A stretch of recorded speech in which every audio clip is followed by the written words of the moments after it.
that song that VERLON does on that, but we've got to change a few things. We've got to change, instead of them getting it on the barroom table, it's like they're eating lettuce on the barroom table because they're caterpillars, the characters. And then we clean up the cuss words. We say darn it and to heck with it and poo-poo. So, I don't know if that's going to work, Jim. Is that in stone, or is that still up for a little negotiation? Hey, if you want to make $50 off of that song, okay, you better agree to what they want to do. All right, I'm going to leave it up to you. I'm leaving it up to you if you think it'll work. You've done so well so far. Caterpillar pickers. Hey, by the way, I just want to say, you notice how well we've been getting along. I know for years, a lot of people have been coming to our shows just to see if the train wreck is going to happen between us. To see if we get the daggers out. But well, it's real life, Jim. It's real life. They've witnessed our ups and downs. For years, we've had this kind of unhealthy and sometimes healthy competition, and it's been like yin and yang. Yeah, yes, exactly. And yang. Look, there was no yang. No, just two yings, and that don't work. What happened after the last time we played up here at the dance tent? Remember that, folks? Last spring. No, that was the fall a year ago. Yeah. And we were backstage just, we usually hadn't been speaking to each other at all.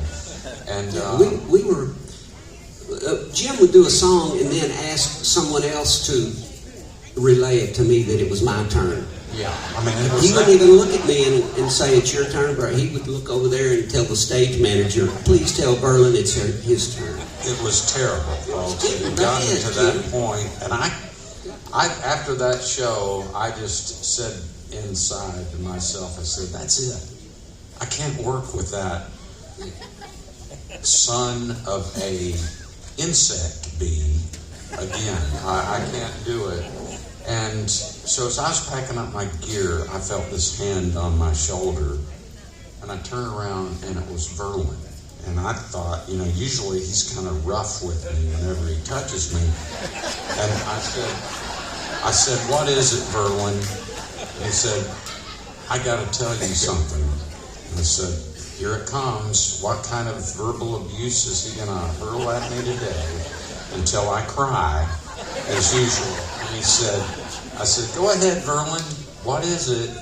And he said, I just want to tell you, I'm so sorry for trying to sabotage you on stage, making you look bad, and all the mean and hateful things I've done to you.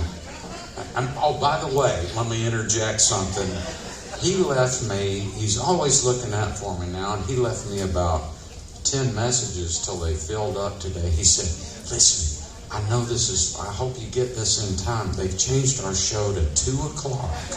Don't even go by there early. I know it says 11 on the schedule, but there's having all sorts of technical difficulties here. Don't show up till 2. Trust me. And so, thank goodness, I did come early, and apparently they worked out everything, and they wanted us. So we're here. But anyway, getting back to my story, VERLON said, and he had a tear in his eye, and he said, I am truly sorry. I'm being sincere. I'm not kidding. There's no trick to the end of this like there usually is. I'm sorry, Jim. Will you forgive me? And I took a hard swallow, and I said, I do, VERLON. I do. We shook hands. We hugged each other. He said, no more of that sabotaging your career anymore. I'm going to be a friend. And so we've, it's been a year now since we've gotten to do this. And let's give VERLON a hand. I feel like things have healed with us. And I he was very sincere, and so it's great to be up here with you today. You too, Jim. Sometimes you treat the people you love the worst, and I'm,